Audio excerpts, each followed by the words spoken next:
Is Portugal sunk into a real estate crisis?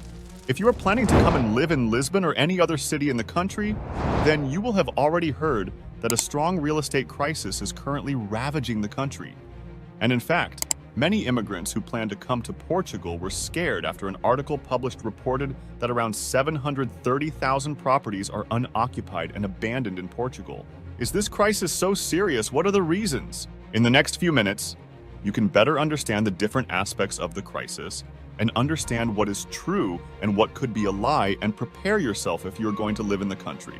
So stay here to finally understand what is really happening in Portugal. Demystifying housing shortage in Portugal.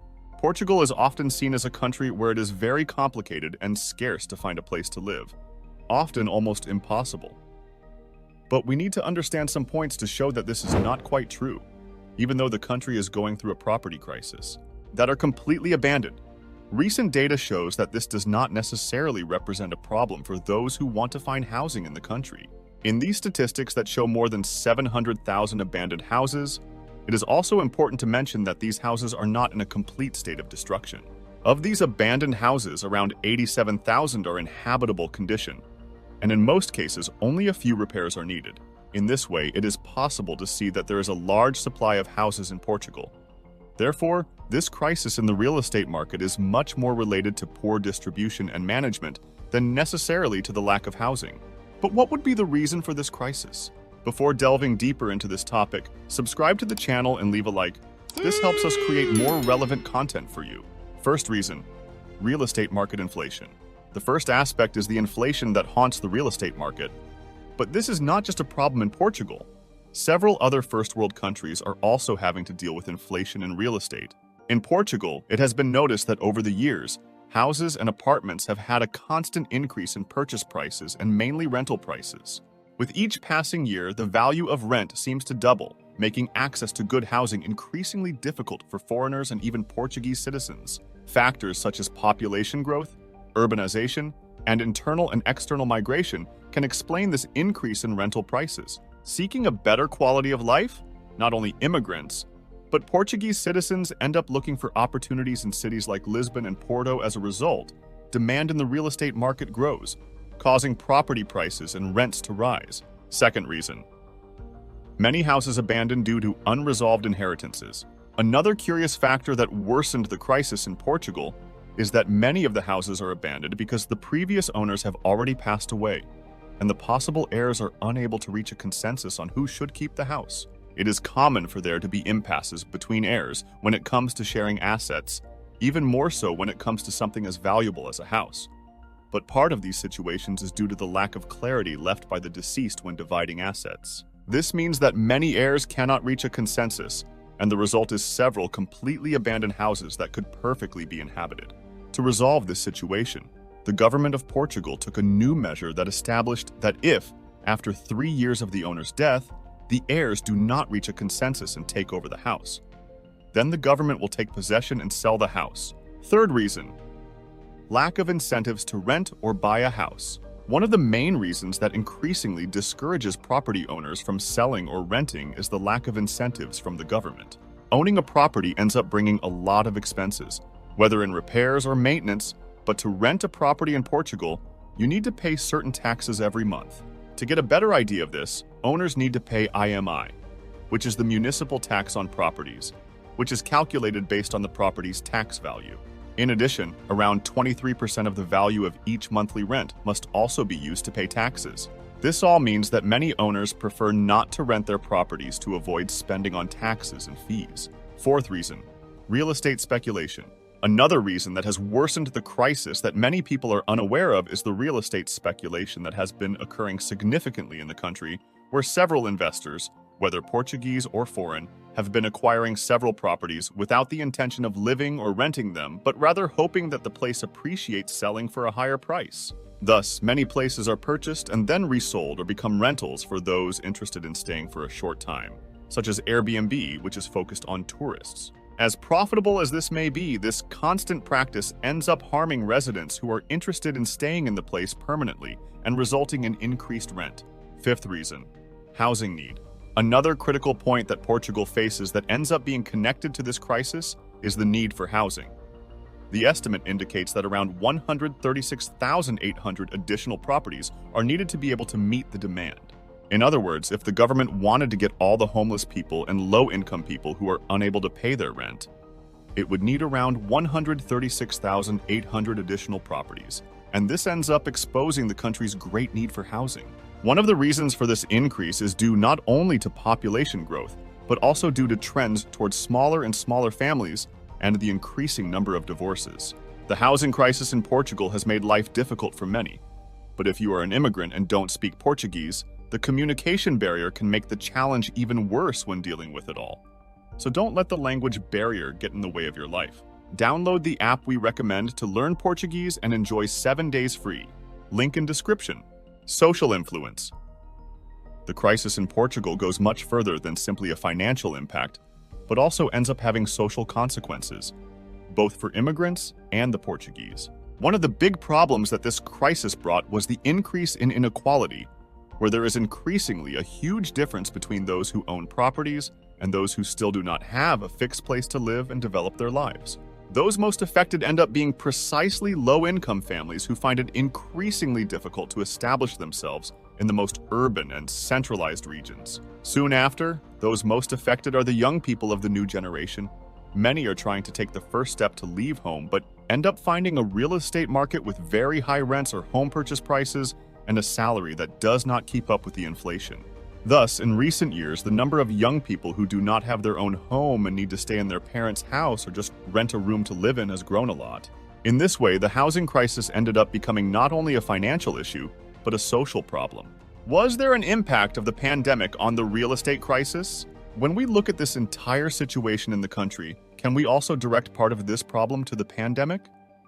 Yes, partly with the closure of several companies. Many people had to adapt and work remotely, as a result of which more spaces for rent were sought and used. But the increase in unemployment and financial difficulties greatly worsened the situation, becoming more complicated for many families to be able to pay the cost of housing, whether renting or buying. Many immigrants and Portuguese citizens report being evicted from the places where they live. During this period, many properties rose in price, something that only made the situation worse. If you currently live in Portugal, what is your opinion on all this? Do you think the news about the crisis is being exaggerated? Tell us in the comments! Long-term perspective. With these ups and downs in the real estate market, many may start to question what to expect from the future. Will the situation improve in the future? The truth is that doing a long-term analysis is something complex that will depend on many things. Given this, we have two likely scenarios, the pessimistic and the optimistic. If the real estate crisis worsens, the tendency is for property prices and rents to increase, making access to housing more complicated and scarce. This scenario could further increase real estate speculation. With this, the consequence will be more young people and often professionally qualified people leaving the country. Now, if we change our perspective to a more optimistic scenario with new measures and actions being taken to improve the real estate situation, we could see a country with the rehabilitation of properties that are abandoned, potentially increasing the supply of housing and improving prices. With more incentives for investors and owners of rental properties, Portugal would be able to offer a better real estate market and consequently attract more professionally qualified young people, thus avoiding the tendency to leave the country, which is also becoming increasingly common among the younger population. Solutions that are debated. With a crisis scenario that comes from the financial side and begins to affect the social side of the country, it is clear that it is extremely necessary to adopt some public measures so that this situation improves and Portuguese citizens and immigrants feel comfortable again to reside in this country without so much insecurity and exorbitant prices, which is why some solutions are already being debated. Proposals include, for example, urban renewal programs, tax incentives for construction companies, and temporary rent control in high-demand areas. Another point is that many are asking the government to offer more support to buyers and owners of rental properties. Remember that the idea of this video is not to join any political side. It is just to show the ideas that are being discussed to solve this crisis. Considerations for immigrants. Not only Portuguese citizens, but immigrants also need to deal with the effects that the housing crisis brings. Among the main difficulties that immigrants arriving in the country may face is that currently, many property owners prefer to sell or rent to the country's citizens. So, in addition to the difficulty of finding a good place to live, they may still have to face negatives even if the property is unoccupied for living. Another factor is that many immigrants do not know the rights and benefits that are offered by the government when finding a place to live. Bureaucracy is also another factor that can scare immigrants. Specific documents and proof of income are often required, and a considerable number of immigrants may have difficulty providing these documents. Pressure on public service. Many public service sectors are also feeling the consequences, creating additional challenges. In the health sector, the lack of adequate housing leads to an increase in the incidence of diseases. The result may be greater demand and overloading of hospitals and health centers. Speaking of the importance of health, if you're coming to Portugal and want to enjoy your stay with peace of mind, we have an excellent suggestion for what health insurance to use, link in the description below. Another crucial point that can also be affected is education. Children who live in poor housing conditions face greater difficulties in maintaining and improving school performance. Social assistance is also another area that is impacted by the crisis. Families that are unable to find adequate housing end up depending on social assistance services for support, whether in the financial or food areas. Government initiatives to resolve the crisis. Faced with a moment that brings concern to different sectors of the country, the Portuguese government began to implement measures and programs in an attempt to improve the situation, from exemption from IMT tax and stamp duty to facilitating access to owning a home. Youth Incentive Program. One of the strategies to alleviate the housing crisis is a new incentive program created by the government to help young people up to 35 years old to be able to finance a house up to 100%. People who manage to be covered by this government program will be exempt from the IMT tax. The idea is also to encourage young people to stay in the country, as it is increasingly common for young people to plan their future away from Portugal. So with this facility and tax reduction, the idea is to reduce the number of young people outside the country. Another point that the program seeks to improve and encourage is mental health care, as it is believed that young people were among those most affected by the housing crisis. In Portugal, there is also the Port 65 program, Porta 65 in Portuguese, which aims to help young people pay their housing rent and offer subsidies for rent payments. The government has currently stated that the idea is to maintain and further improve Port 65. Therefore, the expectation is that more and more younger people will acquire their own homes. Housing programs for immigrants. Not only young people, but immigrants can find programs to help when buying or renting properties in the country. As already mentioned, many people arriving in the country end up encountering difficulties, especially in the bureaucratic part, which is why the government can also offer some help. The Affordable Rental Program, Programa de Arrendamento Acessível in Portuguese, is a housing policy program that aims to promote an expanded supply of housing for rent at prices compatible with family incomes. This government aid aims not only to help the Portuguese, but also immigrants. Therefore, if you meet the requirements, you can register and get help when renting a place to live.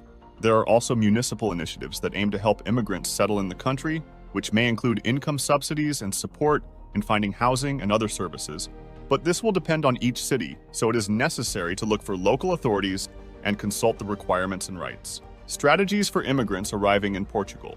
For those who are already arriving in Portugal, it is important to prepare and adopt some measures to avoid feeling the effects of the ups and downs of the real estate market. Therefore, the first point is to acquire financial education. In a scenario of uncertainty, it is important to learn how to manage your money and learn basic management, budgeting, and debt management skills. Before arriving in Portugal, it is important to have a financial reserve ready to be used for a few months, considering that the price of renting a house will be higher until you find a better place to live. The third point is to carry out a real estate consultation in different regions before making a decision. Hence the importance of planning and financial reserve. With more time, you will be able to talk to more people and consult different houses in different places to understand which one will be the best cost benefit. And as already mentioned in the video, you can also consult housing incentive programs for immigrants. The real estate crisis in Portugal is a situation that encompasses different perspectives and classes and is often challenging. But with planning, it is possible to find good properties to live in. So don't be scared by all this news, but try to prepare yourself. Now, if you are planning to come to Portugal and don't have a work visa yet, you may still be feeling confused about what to do. That's why we recommend you watch this video about how to get your Portugal work visa. In this video, you will understand the step-by-step guide to getting your visa. You can also check out our playlist about working in Portugal. Click now and I'll see you there. Ciao.